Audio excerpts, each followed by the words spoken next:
Let's talk about our severe tropical storm. This is Gaemi, also known as Carina in the Philippines. Meanwhile, we still have Butchoy, now upgraded to tropical storm Prapalu, moving across Hainan and eventually going to bring some heavy rainfall to places like Hanoi in northern Vietnam. But the majority of this update, we're going to talk about this storm system because it is going to have some pretty serious impacts still onto the northeast coast of Luzon as it lingers here. But then it's moving off towards the north, and we're just now starting to see that turn towards the north with convection continuing to flare up as this moves off past the Luzon Strait and out towards Ishigaki-jima, Miyako-jima, putting them in the right front quadrant and dangerously close to northern areas of Taiwan before moving onshore into Guangzhou province in southeastern areas of China. So let's break down this storm system. First and foremost, I mean, just take a look at satellite imagery. You have plenty of convection continuing to move across the Philippines, and this has been bringing heavy rainfall already. And this is out of Davao de Oro,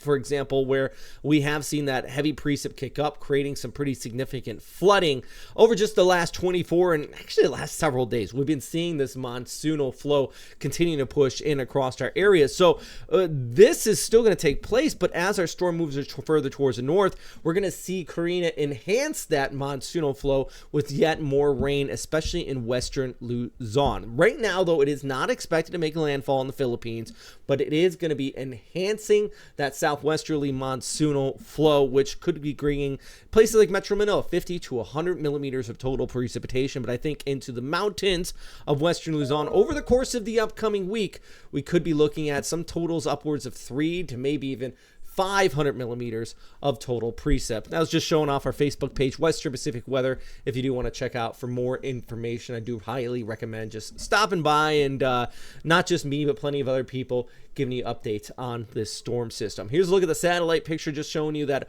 overall flow coming in with this. Of course, Prapalu right there. You have Carina, also known as Gaemi internationally, right here, continuing to have that inflow.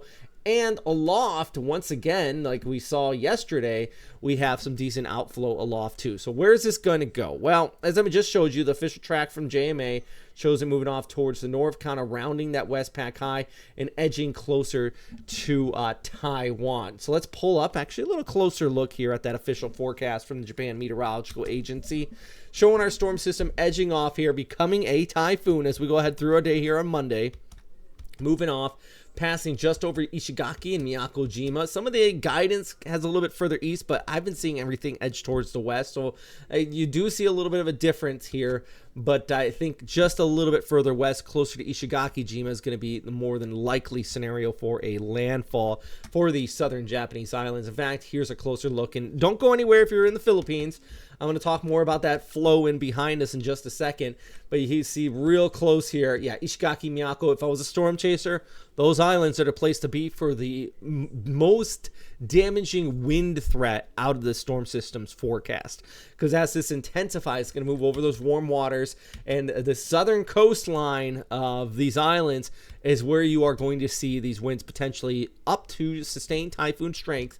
You're not going to see, on that note, sustained typhoon strength conditions in Okinawa Honto.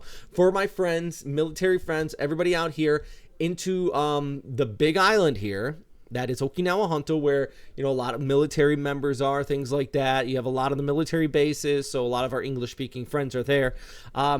You're not going to have to worry about, 120 kilometer per hour winds, 70, 80 knots, sustained.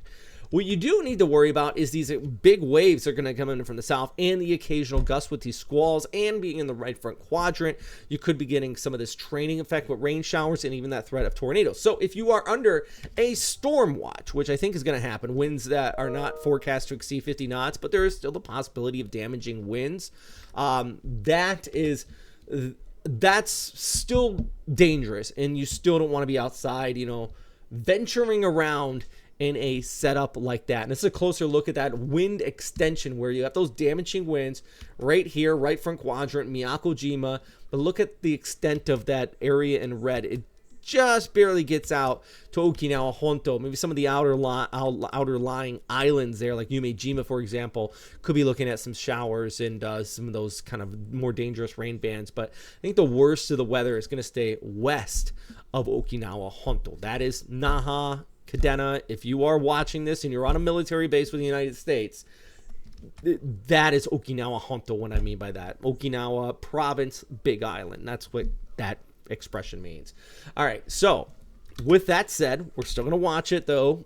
Track could change. We've seen it change just a bit in the last 24 hours. But we're also looking at an inflow on the backside of this, which is going to continue to bring heavy rainfall for the west coast of Luzon. As I mentioned, of course, we got Buchoy here moving onshore into Vietnam. Hanoi looking at heavy rain. But also that southwesterly flow is going to bring persistent precipitation over the course of the next several days along the mountains here of Region 1, extending down through Manila, western areas of Mindoro, or 3 to... This sounds like a dark number. It sounds absurd. 500 millimeters, which I think is very well possible. The Upper River Basin, for example, that's going to be filling up. Rivers around San Fernando is going to be filling up. And in a lot of our metro areas here too. So if you are in a urban area, just maybe help out your neighborhood a little bit here.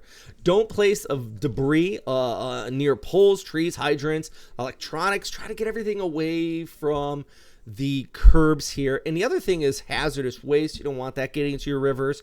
If you are in any of these areas that could be prone to water being washed on through. But here's the big ones: household garbage, bagged foods, tree limbs around storm drains, things like that.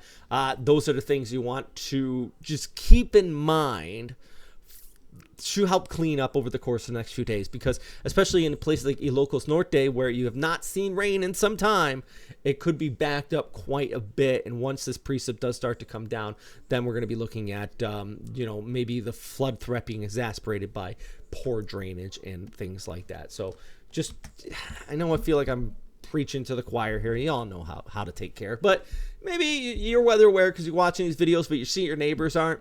Just give them a heads up and be like, hey, buddy, for military friends in Okinawa, tie down your trampolines. For our friends into some urban areas, maybe with poor drainage in the Philippines, hey, let's clean up these drains and let's just make sure, we take care of our community together and we stay weather aware and stay weather safe. That's always the key thing.